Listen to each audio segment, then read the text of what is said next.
میں نے سر جھٹک کر ان گھٹیا خیالات سے اپنا پیچھا چھڑوایا۔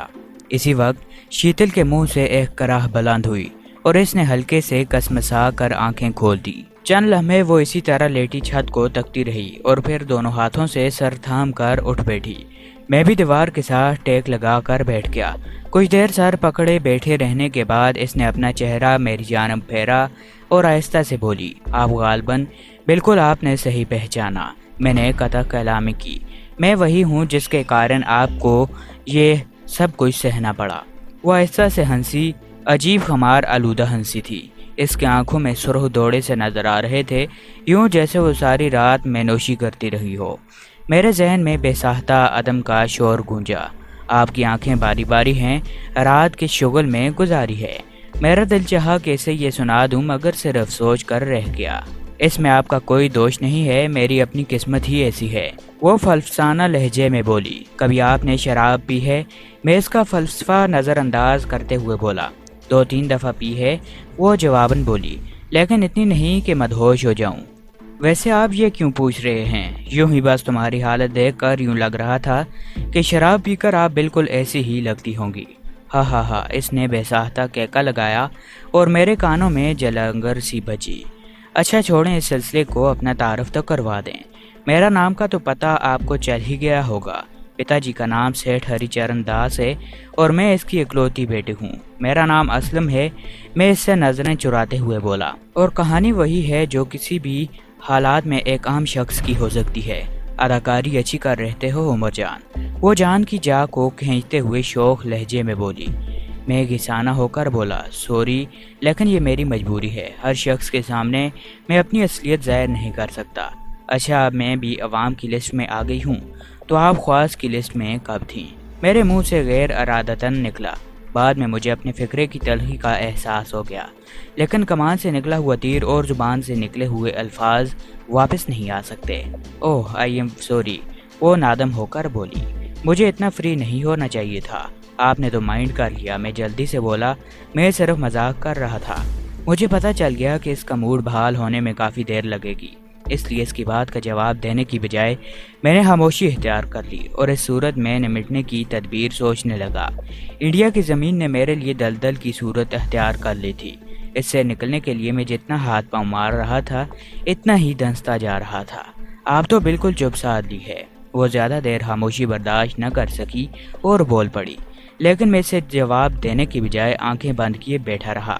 مسٹر جان سو گئے ہو؟ وہ مجھ سے مخاطب ہوئے۔ میرا نام عمر جان ہے، وہ مسکرا کر بولی۔ میں نے میری جان نہیں صرف جان کہا ہے، مطلب ایک ہی بنتا ہے۔ میں بھی ترکی بترکی بولا۔ غلط فہمی ہے جناب، وہ شوخی سے بولی۔ اچھا چھوڑو اس چوٹ بازی کو، میں نے موضوع بدلا۔ اس انیل کے بارے میں مجھے بتاؤ۔ آپ کے اندازے سے یوں لگ رہا تھا کہ جیسے وہ آپ سے اچھی طرح واقف ہیں۔ کمینہ، وہ نفرت بھرے لہجے میں بولی۔ یونیورسٹی میں میرے ساتھ پڑھتا رہا ہے، مڈل کلاس فیملی سے تعلق رکھتا ہے۔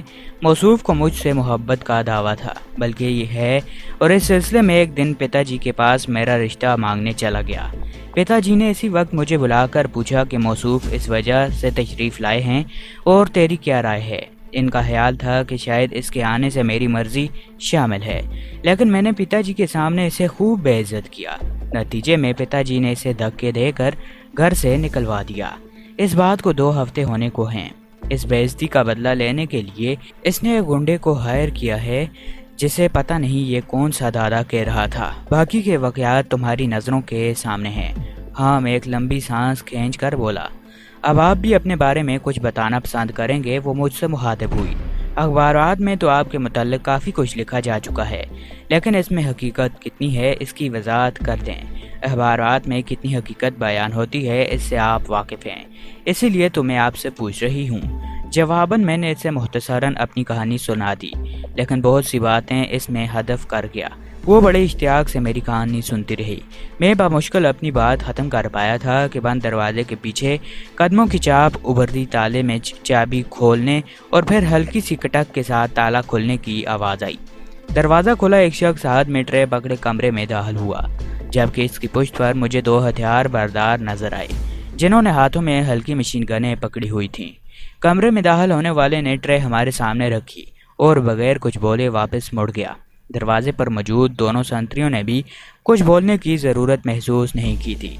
खाना लाने वाले के कमरे से निकलते ही उन्होंने दरवाज़ा बंद कर दिया और दरवाजे से हटते चले गए। खाना सब्जी के सालन और तंदूरी रोटियों पर मुश्तमिल था। इसका मतलब है दिन काफ़ी गुजर गया है कि ये नाश्ते की बजाय खाना दे गए हैं। मैंने ट्रे की तरफ इशारा करके कहा। शायद वो आहिस्ते से बोली, चलो खाना खाते हैं। मैंने ट्रे इसकी सिमत खिसकाई। मुझे भूख नहीं है, वो इनकार में सर हिलाते हुए बोली। आप खाएं। मैंने इसरार किया, थोड़ा सा तो खा लें। मेरे कहने पर इसने एक दो नवाले लिए और पीछे होकर बैठ गई। मुझे इसी वक्त अच्छी खासी भूख लग रही थी, इसीलिए मैं 3-4 रोटियां खा गया। आपको इस सूरत-ए-हाल में भी भूख लगती है? वो हैरानी से बोली। हम कमांडोज के लिए माहौल कोई हैसियत नहीं रखता। मसलन यहाँ से भागने का मौका मिल जाता है तो रास्ते में भूखे पेट मेरी कारकर्दगी तो आधी रह जाएगी ना। नहीं, असल बात यह है कि तुम मर्दों को सिर्फ एक खतरा होता है, यानी जान का खतरा, जबकि औरत ज़ात को इसके साथ साथ इज़्ज़त लुटने का भी खौफ होता है, जो इसके लिए मौत से भी भयानक सज़ा बन जाती है। मैं इस जैसी आज़ाद हयाल लड़की से इस कदर कदामत पर सुस्त ख्याल सुनकर हैरान रह गया। दरवाजे के बाहर एक मरतबा फिर कदमों की आवाज़ आई और बावर्ची नमाज शख्स दरवाज़ा खोलकर अंदर दाखिल हुआ। इसने हाथ में एक कुर्सी पकड़ी हुई थी जो इसने कमरे के फर्श पर रख दी और खाने के बर्तन समेट कर कमरे से निकल गया। इसके साथ आने वाले दोनों गनमैन दरवाजे के दाएं बाएं खड़े हो गए। दोनों ने गनों को मजबूती से हाथों में पकड़ा हुआ था और हमारी हल्की सी जिन्स पर फायर करने के लिए तैयार थे।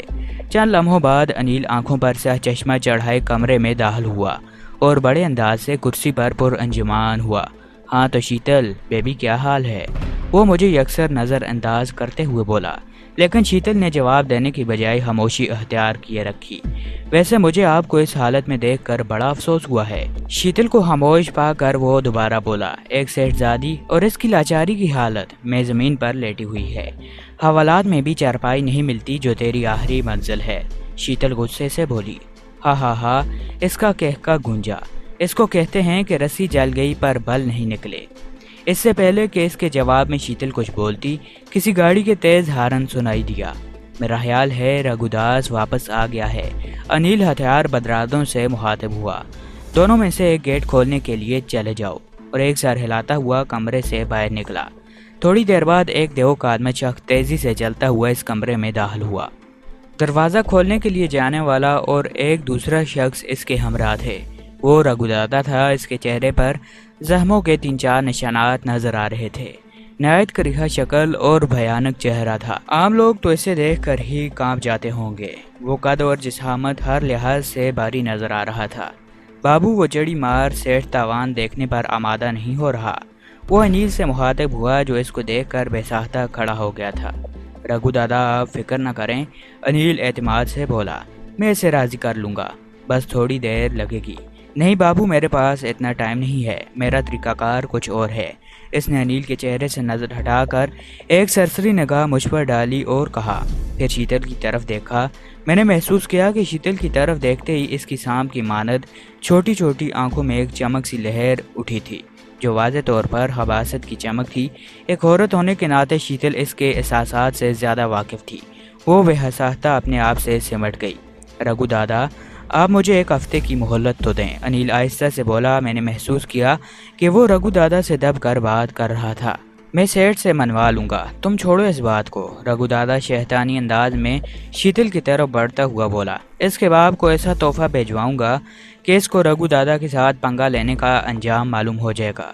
ये कहते ही इसने सिमटी सिमटाई शीतल का बाजू पकड़कर शीतल ने जोर लगाकर अपना बाजू छुड़ाने की कोशिश की, लेकिन ये चिंटी और हाथी का मुकाबला था। छोड़ो मुझे कमीने कुत्ते, वो चिल्लाई, जो जवाबन रघु दादा कहकर लगाकर हंसा और इसे खींचता हुआ दरवाजे की तरफ बढ़ा। मैं दीवार के साथ टेक लगाकर बैठा हुआ था। रघु दादा को रोकने के लिए मैंने उठने की कोशिश की, मगर दरवाजे के अतराफ में खड़े हथियार बरादरों में से एक धाड़ा, खबरदार अगर अपनी जगह से हिलने की कोशिश की, और मैं होंठ काटता हुआ बैठ गया। जान मुझे इसे वहशी से बचाओ। शीतल जब अपना हाथ इसके नीचे से ना छुड़ा पाई तो मुझे पुकार कर बोली, जबकि अनिल जो रघु दादा के इस अकदाम पर हका बका खड़ा था, नहीं रघु दादा नहीं कहते हुए इसके पीछे दौड़ा। रघु दादा जो शीतल को अपने बाएं हाथ से पकड़े दरवाजे से निकलने वाला था, अचानक घुमा और अपने सीधे हाथ का जोर थप्पड़ अनिल के चेहरे पर मारा اور وہ اڑتا ہوا میرے قدموں میں آ گرا اور پھر ادھر ہی پڑا رہا۔ اس کو حویلی سے باہر پھینک دو، رگو دادا غرایا اور پھر چیختی چلاتی شیتل کو گھسیٹتا ہوا باہر نکالتا چلا گیا۔ جی دادا کہہ کر ان میں سے ایک آگے بڑھا اور انیل کو گریبان سے پکڑ کر دروازے کی طرف گھسیٹنے لگا، جبکہ دوسرے مجھ پر ہتھیار تانے کھڑے رہے۔ اس کے کمرے سے نکلتے ہی باقی دونوں بھی کمرے سے نکلے اور دروازہ بند کر کے دور ہوتے چلے گئے۔ میرا ذہن اس وقت شیتل کی چیخوں کی طرف متوجہ تھا، جو بڑے زور سے چلا رہی تھی اور بھگوان کے واسطے دے کر اپنی جان بخشی کی منت کر رہی تھی۔ میرا خون کھول اٹھا، مجھ سے بیٹھا نہ گیا، میں مٹھیاں پھینچ کر کھڑا ہو گیا اور اضطراب کی حالت میں ٹہلنے لگا۔ کیا میری موجودگی میں ایک بے بس لڑکی کو بے عزت کر دیا جائے گا؟ میرے ذہن میں سوچ ابھری۔ نہیں، کبھی نہیں، میں زور سے بولا۔ اسے اس حالت میں پہنچانے کا ذمہ دار میں ہوں، مجھے کچھ کرنا ہوگا۔ میں دروازے کی سمت بڑھا۔ ٹائم بہت کم تھا، رگو دادا پر شیطان سوار تھا۔ ایک بات میرے حق میں جاتی تھی کہ اس نے اپنے باقی بندوں کو حکم دیا تھا کہ انیل کو اس حویلی سے باہر پھینکائیں، اور اسے مہلت سے فائدہ نہ اٹھانا کفران نعمت تھا۔ میں نے دروازے کو ہاتھ لگا کر دیکھا، دروازہ مضبوط لکڑی کا بنا ہوا تھا، لیکن اس کے باہر لگی ہوئی زنجیر مجھے کوئی خاص مضبوط نظر نہیں آئی تھی۔ سب سے اچھی بات یہ تھی کہ دروازہ عام اصول کے برخلاف باہر کی طرف کھل رہا تھا، اور دروازے سے چند قدم پیچھے ہٹ کر اور پھر دوڑ کر میں اپنے بائیں کندھے کی ضرب دروازے کے درمیان لگاتا رہا۔ پہلی ضرب کامیاب رہی اور پھر میں دروازے کی کنڈی توڑتا ہوا باہر جا گرا۔ شیتل کی چیخیں دائیں طرف دو کمرے چھوڑ کر تیسرے کمرے سے آ رہی تھی۔ میں زمین سے اٹھ کر ایک سمت دوڑتا چلا گیا۔ آس پاس کے مناظر سے میں بے نیاز ہو گیا تھا۔ اس کمرے تک کا فاصلہ میں نے دوڑ کر طے کیا۔ میری یا شیتل کی خوش قسمتی کے جذبات میں اندھے ہو کر رگو دادا کمرے کا دروازہ بند کرنا بھول گیا تھا۔ اس کمرے کے دروازے کو بھی میں نے باہر کی طرف دھکیلا، اور اس کا مطلب یہ تھا کہ اس عمارت کے سارے دروازے اسی طرح باہر کی طرف کھلتے ہیں۔ میں آندھی و طوفان کی طرح کمرے میں داخل ہوا۔ اس دیوقاتمند کریا شکل رگو دادا کے بدن پر صرف ایک جانگیا نظر آ رہا تھا، جبکہ شیتل مارز برہنہ کمرے میں کھڑی دونوں ہاتھوں سے اپنی برہنی کو چھپانے کی ناکام کوشش کر رہی تھی۔ رگو دادا کے جسم پر ریچھ کی طرح لمبے لمبے بال تھے، اور شیتل کے چیخنے چلانے اور منتوں سے بے پرواہ اس کی طرف بڑھتا چلا جا رہا تھا۔ اس منزل کو دیکھ کر میرے ذہن میں بے ساختہ اس بلے کا خیال آیا جس نے ننھی سی چوہیا کو کونے میں اس طرح گھیر لیا ہوا تھا کہ اس کے بھاگنے کا کوئی راستہ نہ بچا ہو۔ میں جیسے ہی کمرے میں داخل ہوا، شیتل چلائی، جان جان اپنے خدا کے واسطے مجھے اس سے بچاؤ۔ میں شاید بے خبری میں رگو دادا پر وار کرنے کی کوشش کرتا، گویا میری مردانگی کے خلاف ہوتا، لیکن ایک لڑکی کی عزت بچانے کے لیے مجھے اس قسم کا تانا گوارا تھا، کیونکہ انیل کو باہر پھینکنے والوں نے واپس آ جانا تھا اور تمام پر اکیلے قابو پانا میرے لیے ناممکن ہو جانا تھا۔ لیکن شیتل نے میرا یہ منصوبہ ناکام کر دیا، اور اس کی طرف مستی سے جم کر بڑھتا ہوا رگو پھرتی سے پیچھے گھوما۔ مجھے دیکھ کر اس کا کریہ چہرہ بھیانک انداز میں بگڑ گیا تھا۔ اس کو پیچھے مڑتا دیکھ کر میں اپنی جگہ پر رک گیا اور پھر الٹے قدم دروازے کی طرف بڑھنے لگا۔ میرا اس طرح پیچھے ہٹنے کو وہ میرے بھاگنے پر محمول کیا اور مجھ پر ہنسا۔ شیتل بھی یہی سمجھی کہ میں وہاں سے ڈر کر بھاگ رہا ہوں۔ وہ چلائی، نہیں جان، مجھے چھوڑ کر مت جاؤ۔ اس کو جواب دینے کی بجائے میں دروازے کے قریب پہنچا اور دروازے کے اندر سے کنڈی لگا دی۔ ایسے میں نے اپنے عقب کو محفوظ رکھنے کے لیے کیا تھا۔ کنڈی بند کر کے میں پلٹا۔ میرے سامنے ایک سخت حریف کھڑا کمینہ نظروں سے میری جانب گور رہا تھا۔ میں خالی ہاتھ تھا اور ایک مرتبہ پھر مجھے زندگی اور موت کا معرکہ درپیش تھا۔ رگو دادا کو زندگی کی قید سے آزاد کر کے ہی میں شیتل کی عزت بچا سکتا تھا۔ بالک، تم نے اپنے لیے بہت بڑی موت کا چناؤ کیا ہے، رگو دادا بھیانک آواز میں گرجا۔ رگو دادا، کمزور نہیں عورتوں کو اپنی مردانگی جوہر دکھانا بہت آسان ہے، میں طنزیہ لہجے میں بولا، لیکن جس وقت سامنے مرد آئیں تب تیرے جیسے ہجڑوں کو پتہ چلتا ہے کہ مردانگی کیا ہے۔ اس وقت دروازے پر دستک سنائی دی اور ساتھ ہی کسی نے زور زور سے پکارا، رگو دادا، رگو دادا، قیدی بھاگ گیا ہے، دفع ہو جاؤ کتو۔ میری باتیں سن کر رگو کا پارا یوں بھی آسمان کو چھو رہا تھا اور وہ غصہ انہی پل نکال دیا۔ تمہارا باپ بھاگا نہیں ہے، ادھر ہی ہے۔ رگو کو اپنے گرگوں کے ساتھ مصروف گفتگو دیکھ کر میں اپنی جیکٹ اور قمیض اتار کر چارپائی پر ڈال دی، کیونکہ اس زیو کے ساتھ لڑائی کے دوران مجھے بہت زیادہ تیزی کی ضرورت پڑتی، جس میں جیکٹ اور قمیض لازمی رکاوٹ بنتی۔ दादा फिर हम क्या करें? बाहर से सहमी हुई आवाज़ आई। बताया तो है, दफ़ा हो जाओ। इसकी हड्डियां तोड़ने के लिए रघु दादा को किसी कुत्ते की मदद नहीं चाहिए। जी दादा कहकर वो दरवाजे से हटते चले गए। इस बात का अंदाज़ा मुझे इनके दूर जाते कदमों की चाप से हुआ। मैंने नज़रें तिरछी करके शीतल की तरफ देखा। वो अभी तक इसी हालत में खड़ी थी। कपड़े का तार तक इसके बदन पर मौजूद नहीं था। रघु ने इसके लिबास को चीर फाड़ कर इसके जिस्म से अलग किया था। मैंने हाथ बढ़ाकर चारपाई पर पड़ी अपनी जैकेट उठाई और इसकी तरफ उछालकर बोला, ये पहन लो। गोया वो जैकेट अपने जिस्म पर बहुत खुली थी, लेकिन बरहनी छुपाने के लिए गनीमत थी। शीतल ने झपट कर जैकेट को पकड़ लिया और पहन ली। जैकेट ने रानों तक इसके बदन को छुपा लिया था। वाह भाई वाह, रघु अपनी महनूस आवाज़ में गरजा। बड़ी तकलीफ हो रही है तुझे, लेकिन कब तक छुपाओगे इसके जिस्म को? जिस पर रघु का दिल आ जाए, इसे रघु ज़रूर हासिल करता है। रघु भौंक अच्छा लेते हो। शीतल की तरफ से बेफिक्र होकर मैंने इसे छेड़ा। मैं चाहता था कि इसे इतना गुस्से में कर दूं कि वो अपने दिफा से गाफिल हो जाए, और मैं अपने मकसद में कामयाब रहा। रघु गुस्से में दहाड़ता हुआ मेरी तरफ बढ़ा। मैं अपनी जगह पर तैयार खड़ा था। मेरे करीब पहुंचकर इसने पूरी कुव्वत से अपना दायां बाजू घुमाया। इसने झुकाई देकर इसका वार हटा किया और वो अपनी झोंक में घूम गया था। पुष्ट पर लगने वाले मेरे पाँव की ठोकर से वो बेसाख्ता चंद कदम दूर चलता चला गया था। इसके मुड़ने से पहले मैं अपने दाएं पाँव पर घूम चुका था। मेरे बाएं पाँव की एड़ी इसकी छाती से टकराई और वो कोलकों के बल जमीन पर गिर पड़ा, लेकिन इसने उठने में देर न लगाई और उठकर अपने दाएं पाँव की ठोकर पूरी कुव्वत से मेरी छाती पर दे मारी। मैंने दोनों हाथों का क्रास बनाकर इसकी ज़रब से बचने की कोशिश की, लेकिन इस कोशिश में मेरे पाँव अनबैलेंस हो गए और मैं नीचे गिर पड़ा। रघु ने मुझे ठोकरों पर रख लिया और इसके पाँव में जूते नहीं थे, लेकिन इसकी हर ठोकर मुझे हथौड़े की तरह लग रही थी। वो गुस्से की शिद्दत में फूंका रहा था और इसके मुंह से किसी गंदे गटर की गंदगी की बदबू आ रही थी और गालियाँ निकल रही थी। तीसरी चौथी ठोकर पर इसका पाँव मेरे हाथ में आ गया, जिसे खींचकर मैंने इसे जमीन चाटने पर मजबूर कर दिया। मैं उछल कर खड़ा हुआ और अपने पाँव की एड़ी पूरी कुव्वत से जमीन पर उठते रघु के माथे पर दे मारी। इसका सर एक धमाके के साथ जमीन से टकराया। यह इसकी खुशकिस्मती थी कि फर्श पुख्ता नहीं था, वरना इसका काम हो गया होता। जमीन कच्ची होने के बावजूद इसके मुंह से कराह खारिज हुई और इसके साथ ही इसके मुंह से गंदी गालियों की बौछार निकली। खड़े हो जाओ जंजे, मैं इसे गुस्सा दिलाते हुए बोला। औरतों की तरह ताने देने वाली बात से बात नहीं बनेगी। वो एक मर्तबा फिर बकता झकता खड़ा हो गया। मैंने अपनी टांग लहरा कर इसकी छाती में मारने की कोशिश की, लेकिन मेरी टांग इसके हाथों में आ गई। इसने मेरे पाँव को अपने हाथों में दबोच कर मुझे हवा में घुमाना चाहा। अगर वो इस बात में कामयाब हो गया होता तो आसानी से घुमा कर मुझे किसी दीवार से टकरा देता, लेकिन मैं वो पाँव से इसे हाथ में रहते देते हुए उछलकर अपने दूसरे पाँव की ठोकर से इसके करिया चेहरे पर दे मारी। मेरा पाँव इसके हाथ से छूट गया और मैं मुंह के बल ज़मीन पर गिर पड़ा, लेकिन मैं इस बात के लिए तैयार था, इसीलिए दोनों हाथ ज़मीन पर टेक कर मैं अपने चेहरे को ज़मीन पर रगड़ने से बचा लिया। रघु दादा मेरी तरफ बढ़ने की बजाय अपने कपड़ों की तरफ दौड़ पड़ा। मुझे पता था कि वो कोई हथियार लेने के चक्कर में है। मैं भी उठकर इसके पीछे दौड़ा। वो उस वक्त झुककर अपने कपड़ों में से कुछ निकालने की कोशिश में मसरूफ़ था। अगर मैं इसी तरह दौड़कर इसकी तरफ बढ़ता तो वो लाजमन हथियार निकालने में कामयाब हो जाता। मैं अपनी जगह से उछला और हवा में तैरता हुआ उस पर जा पड़ा।